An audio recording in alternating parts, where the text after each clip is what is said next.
Excuse me. All blue for 100. Oh, sure. Amy, ഞങ്ങള് പുറത്താ. എന്തു പറ്റി?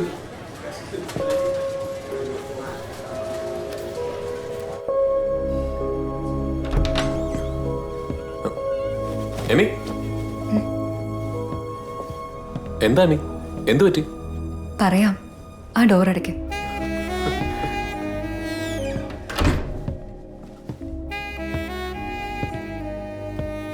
അന്ന് ഞാൻ എന്നോട് പറഞ്ഞില്ലേ, കുറെ കൊല്ലത്തേക്ക് നമുക്കിടെ നമ്മൾ മാത്രം മതി, വേറെ കമ്മിറ്റ്മെന്റ്സ് ഒന്നും വേണ്ടാന്ന്.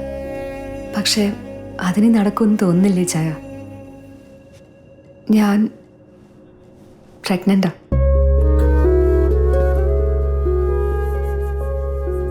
ശരിക്കും? അല്ല, നമ്മളിപ്പോ ഏതായാലും അടുത്ത ആഴ്ച നമ്മൾ നാട്ടിലേക്ക് പോവാണല്ലോ. അതുകൊണ്ട് തൽക്കാലം ഇപ്പം ഇതിവിടെ ആരോടും പറയണ്ട. അയ്യോ, എന്റെ ക്ഷീണവും തളർച്ചയൊക്കെ കണ്ട് നിർബന്ധിച്ച് എന്നെ കൊണ്ട് ഈ പ്രഗ്നൻസി ടെസ്റ്റ് ചെയ്യിച്ചതേ അമ്മയും ശ്വേതയും കൂടാ. എന്നിട്ട് അവരത് അറിഞ്ഞോ? അറിയാതെ പിന്നെ?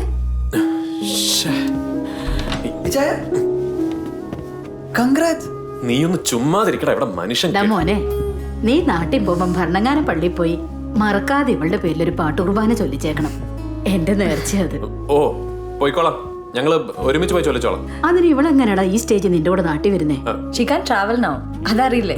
അല്ല, ഞങ്ങളതിന് ഇതിപ്പോ വേണോന്ന് തന്നെ അങ്ങോട്ട് തീരുമാനിച്ചിട്ടില്ല. കെട്ട് കഴിഞ്ഞിട്ട് 6 മാസം പോലും ആയിട്ടില്ലല്ലോ.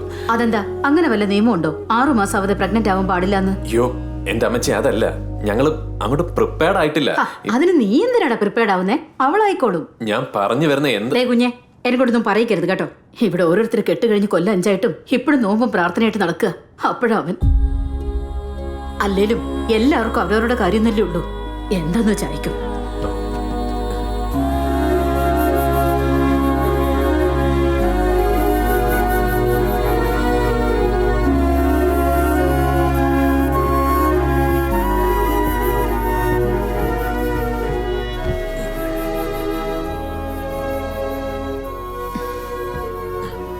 അമ്മേ, ഞാനൊരു അഭിപ്രായം പറഞ്ഞു എന്നല്ലേ ഉള്ളൂ.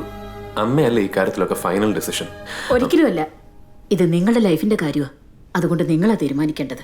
ആണല്ലോ, എങ്കിൽ ഞങ്ങൾ തീരുമാനിച്ചിരിക്കുന്നു. ഈ കാര്യത്തിൽ അമ്മയുടെ ഇഷ്ടമാണ് ഞങ്ങളുടെ തീരുമാനം. ഉറപ്പല്ലേ? ഉറപ്പ്. എനിക്ക് എന്റെ മോൻ ഒരു കാര്യം കൂടി സമ്മതിക്കണം. ഡെലിവറി നമുക്ക് എവിടെ വെച്ച് മതി. അല്ല, അത് എനിക്ക് ഞാൻ പറയുന്നൊന്ന് മുഴുവൻ കേക്ക് നീ. എന്തായാലും എമിക്കിനി 3-4 മാസത്തേക്ക് ഫ്ലൈറ്റിലൊന്നും യാത്ര ചെയ്യാൻ പറ്റില്ല. പിന്നെ കുറച്ച് നാളത്തെ കാര്യമല്ലേ ഉള്ളൂ. ഇവിടെ ആവുമ്പോ എല്ലാവരും ഉണ്ട്. പിന്നെ ഹോസ്പിറ്റലൊക്കെ ആണേലും അവിടത്തേക്കാൾ മച്ച് ബെറ്റർ കെയറും കിട്ടും. നിനക്ക് ഇവിടെ നിൽക്കാമല്ലോ. ഓ, അതൊന്നും നടക്കുകയല്ല അമ്മച്ചി. ഇപ്പൊ തന്നെ ആ പാപ്പി അവിടെ എല്ലാം കുളമാക്കി വെച്ചേക്കുക. അടുത്ത ആഴ്ചയിൽ ഞാൻ ചെന്നില്ലേ, പണിക്കാരവിടെ സമരം തുടങ്ങും. അത്രയ്ക്ക് മോശമാണ് കണ്ടീഷൻ. ഏതായാലും 4 മാസം ഇവളോട് നിന്നല്ലേ പറ്റൂ, അല്ലാതെ വേറെ വഴിയില്ലല്ലോ. ബാക്കിയൊക്കെ നമുക്കപ്പം തീരുമാനിക്കാം.